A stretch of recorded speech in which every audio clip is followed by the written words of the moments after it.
Elijah the Tishbite of Tishbe in Gilead said to Ahab, "As the Lord, the God of Israel lives, before whom I stand, there shall be neither dew nor rain these years, except by my word." The word of the Lord came to him, saying, "Go from here and turn eastward, and hide yourself by the Wadi Cherith, which is east of the Jordan. You shall drink from the wadi, and I have commanded the ravens to feed you there." So he went and did according to the word of the Lord. He went and lived by the Wadi Cherith, which is east of the Jordan. The ravens brought him bread and meat in the morning, and bread and meat in the evening, and he drank from the wadi. But after a while the wadi dried up, because there was no rain in the land. What a way to make an entrance. Elijah is a brand new character in the Bible when this story begins. No one has ever heard of this guy before. No one has told stories of his greatness. No one has said, "Hey, you know that Elijah the prophet guy? He's a real firebrand." Nothing. And his first act that we have recorded is he goes straight to the king and challenges the king's power. This is usually not a recipe for, living. The king in question, Ahab, has married a woman named Jezebel. And together they have begun to worship the god Baal.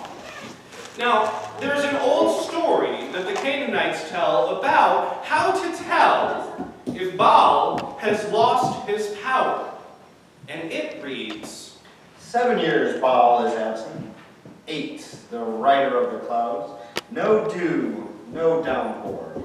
No swirling in the deeps, no welcome voice of Baal. So Elijah comes to Ahab and basically says, "My God is alive and powerful, and is going to prove it by showing you that your God, the God that you have turned away from my God in order to worship, is powerless."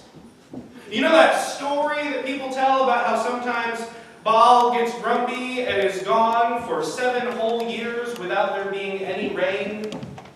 You know how that's supposed to be evidence of his absence? Well, let me tell you something. The rain doesn't come from Baal. The rain comes from God. Not just the rain, but the dew in the morning. All of the moisture that you need in order to survive, that your crops need in order to survive, those come directly from God. And I'm going to prove it. Here's what's going to happen. There's going to be no rain and no dew for 7 years. I'm going to make your God be absent. Now, perhaps Ahab is rendered speechless. Perhaps Elijah runs away before Ahab can answer. Perhaps Elijah is escaping while Ahab is calling for his guards. But one way or another, he makes a beeline for this hidden oasis where he's able to hide out from Ahab for the entire duration of the drought. Now, the idea of ravens being meant to feed Elijah in this passage, being sent to bring him bread and meat, is supposed to make us laugh a little.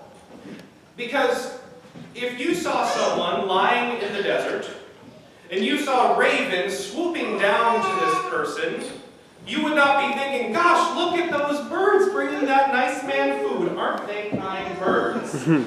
You would see this flock of ravens descending, and you'd say, "Oh, he's dead. Okay. Dead body over there. Maybe I shouldn't go anywhere near that." And if you were a part of Israelite tradition, you would say, "That's unclean. I can't go anywhere near this oasis over here because there are ravens descending on a dead body.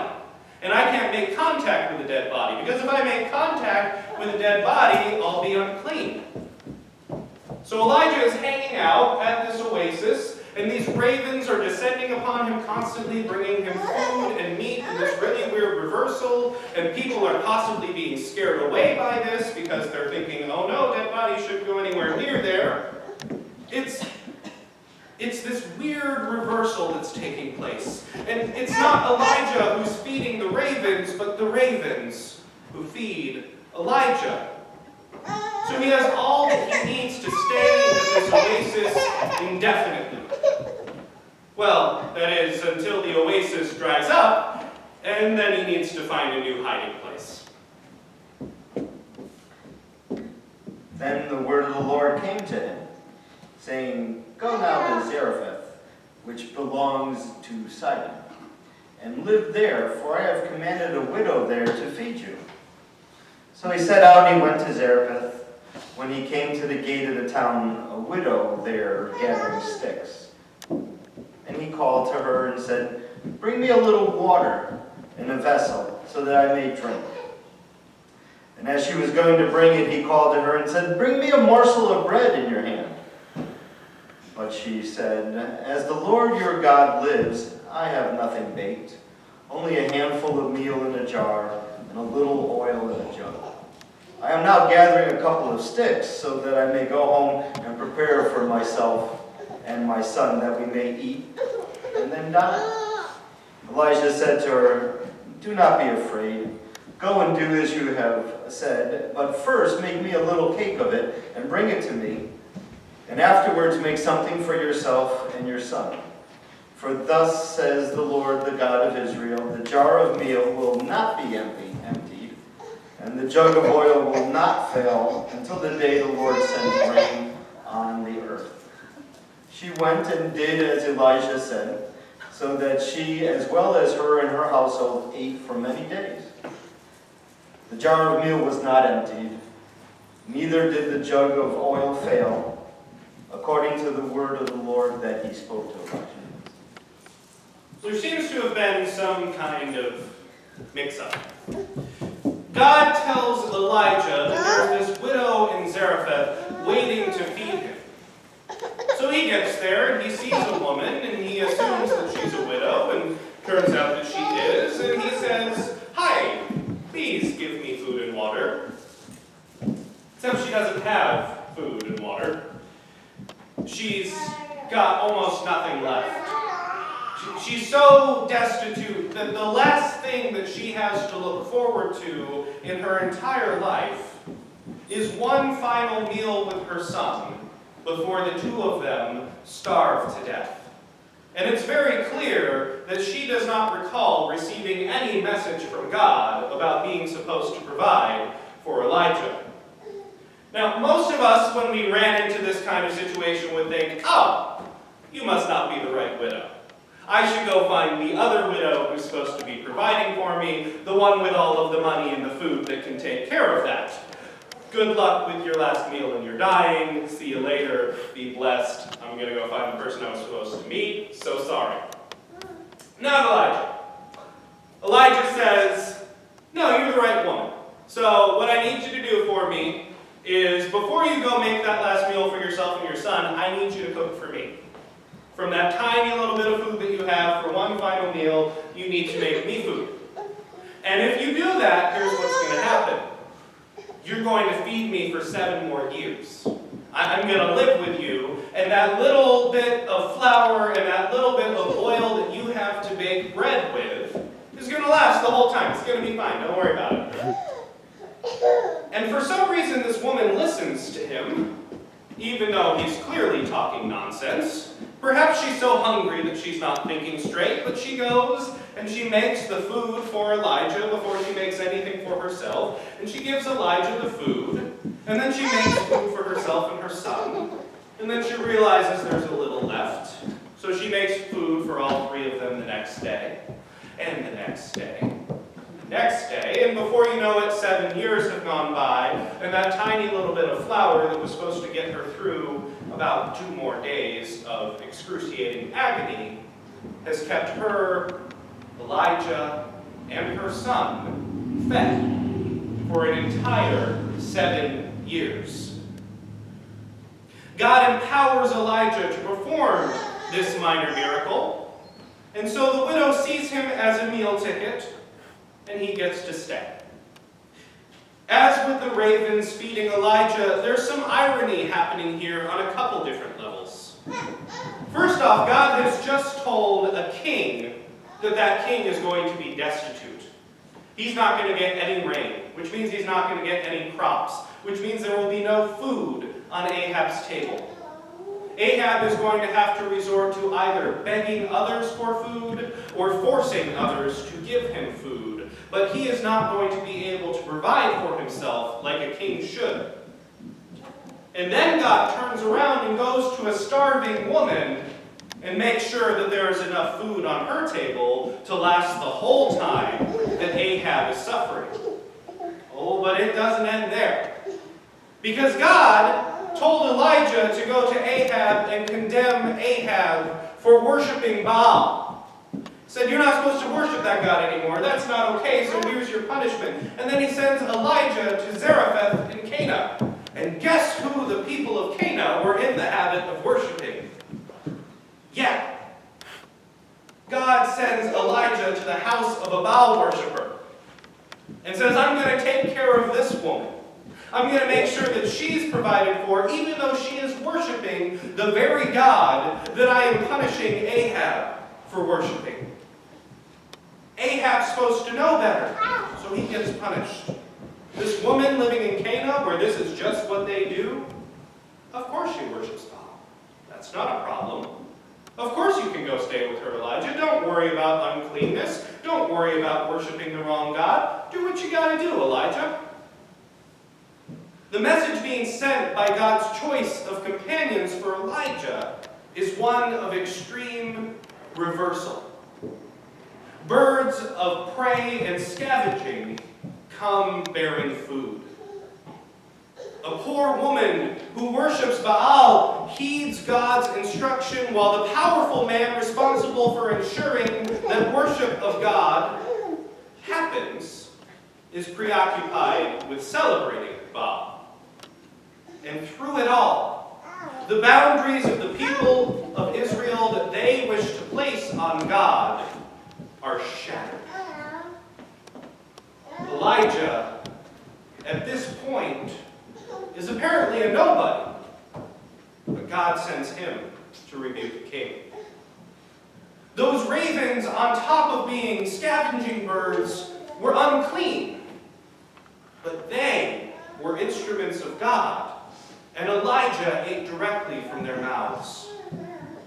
The widow and her son were worshippers of the false deity that the Lord opposed, but they received divine favor in their time of need. No matter the barriers that people wished to set before God in this time and in this place, they were torn down when they stood in the way of God's plan. Have we placed barriers around God? What are the things that we have said with certainty that God cannot possibly do? Is there some mission that we as a church have been called to carry out but have refused because we believe it is too big? Is there somewhere that we have been called to go, or a gap that we have been meant to reach across, but we have convinced ourselves that the boundary between here and there is simply too far? It is simply an insurmountable task. I'm here to say that it can be done.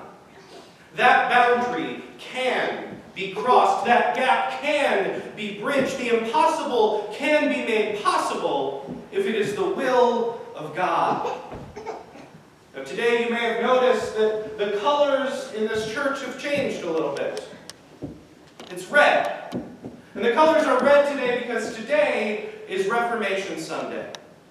Today is the 499th Sunday anniversary of the day that Martin Luther walked up to a church and pinned an announcement to the door. Something that many people had done before and would do after. He took out his hammer and nail and he put his announcement on the door for the people of the town to read, and changed the world.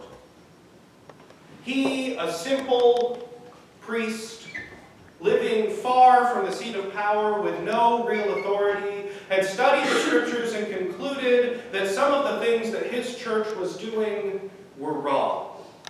And he made a list of them. 95 things, actually. Although if you read it, it's more like about 10 things and he repeats himself a lot, but that's okay. And he had pinned these to the door in hopes that maybe 1 or 2 people would read these and say, yeah, the church is doing some things wrong. We should fix that. Little did Luther know that he was about to start a movement. A movement where hundreds and thousands of people came together and said, yes, this is a problem and we need to stop this. A movement that, yes, they would eventually pull out of the Catholic Church and begin the Protestant movement, but some would stay behind. Some would stay within the realm of Catholicism and work there to say, hey, we're doing these things wrong. Martin's right about that. Changes were made to the Catholic Church. New churches were formed. New ideals were set forth because one person said, this feels like a really big job. This feels like something I could not possibly do myself, and I'm going to do it. Is there something that's eating away at you that you're hearing ought to be done, and you're thinking to yourself, that's too big.